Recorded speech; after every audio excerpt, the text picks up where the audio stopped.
तीसरा अध्याय, साध्य साधन आदि का विचार। व्यास जी बोले।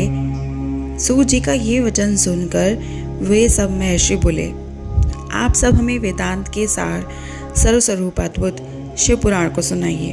मुनियों का ये वचन सुनकर अतिशय प्रसन्न हो सूत जी शंकर जी का स्मरण करते हुए उन श्रेष्ठ मुनियों से कहने लगे। सूत जी बोले, आप सब महर्षिगण रोग शोक से रहित कल्याण में भगवान शिव का स्मरण करके वेद के सार तत्व से प्रकट पुराण प्रवर शिव पुराण को सुनिए, जिसमें भक्ति, ज्ञान और वैराग्य इन तीनों का प्रतिपूर्वक गान किया गया है और वेदांत वेद्य सदस्तु का विशेष रूप से वर्णन किया गया है। हे ऋषिगण, अब आप लोग वेद के सारभूत पुराण को सुने। बहुत काल में पुनः पुनः पूर्व कल्प व्यतीत होने पर इस वर्तमान कल्प में जब सृष्टि कर्मारंभ हुआ, उन दिनों 6 कुलों के महेश परस्पर वाद विवाद करते हुए कहने लगे, अमुक वस्तु सबसे उत्कृष्ट है और अमुक नहीं है। उनके इस विवाद ने अत्यंत महान रूप धारण कर लिया।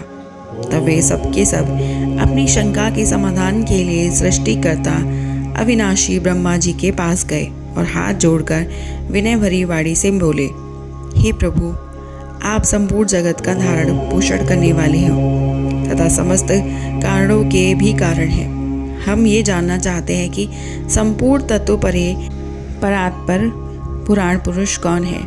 ब्रह्मा जी बोले, जहाँ से मन सहित वाणी उन्हें ना पाकर लौट आती है तथा जिनसे ब्रह्मा, विष्णु, रुद्र और इंद्र आदि से युक्त संपूर्ण जगत समस्त भूतों एवं इंद्रियों के साथ पहले प्रकट हुआ है, वे ही हे देव महादेव सर्वज्ञ एवं संपूर्ण जगत के स्वामी हैं। ये ही सबसे उत्कृष्ट है।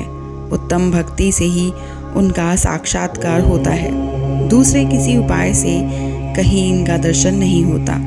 रुद्र, हरि तथा हर एवं अन्य देवेश्वर सदा उत्तम भक्ति भाव से उनका नित्य दर्शन करना चाहते हैं। अधिक कहने की आवश्यकता क्या है। भगवान शिव में भक्ति होने से मनुष्य संसार बंधन से मुक्त हो जाता है।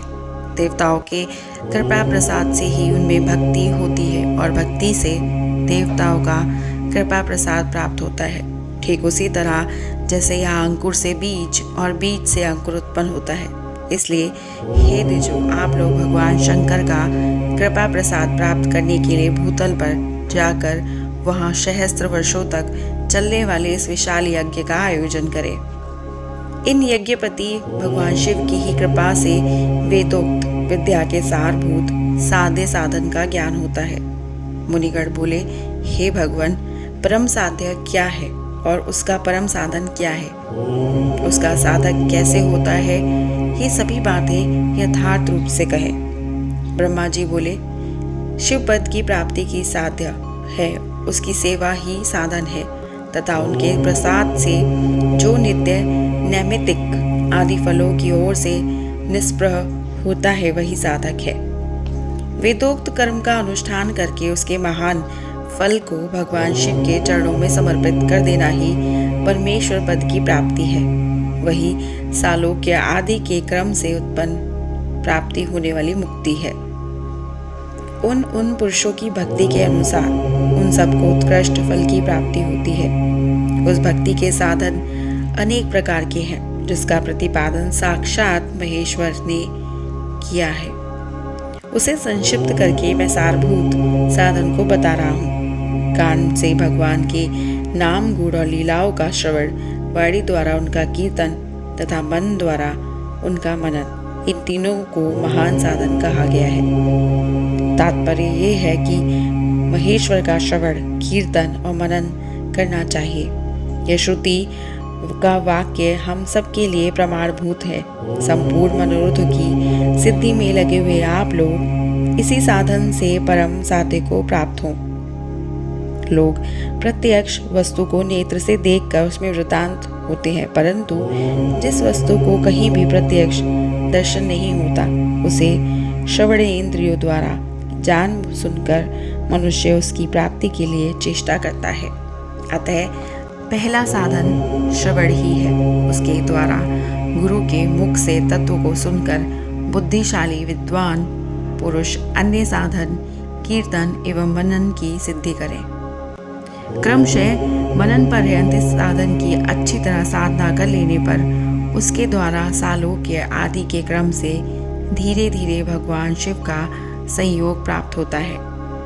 पहले सार अंगों के रोग नष्ट हो जाते हैं, तत्पश्चात सब प्रकार का लौकिक आनंद भी विलीन हो जाता है। अभ्यास के ही समय यह साधन कष्टप्रद है, किंतु बाद में निरंतर मंगल देने वाला है।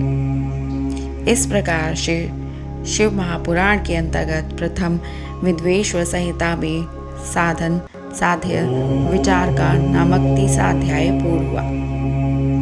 अब अगर आप इसके पहले के अध्याय सुनना चाहते हैं और आगे के अध्याय को संक्षेप में जानना चाहते हैं तो आप जुड़े रहिएगा हमारे इस YouTube channel Voice of Tales के साथ। और अगर आपको ये शिव पुराण संहिता सुनने में अच्छी लगती है तो हमें कमेंट कर ज़रूर बताइएगा और हमारी वीडियो को लाइक शेयर सब्सक्राइब करना मत भूलिएगा।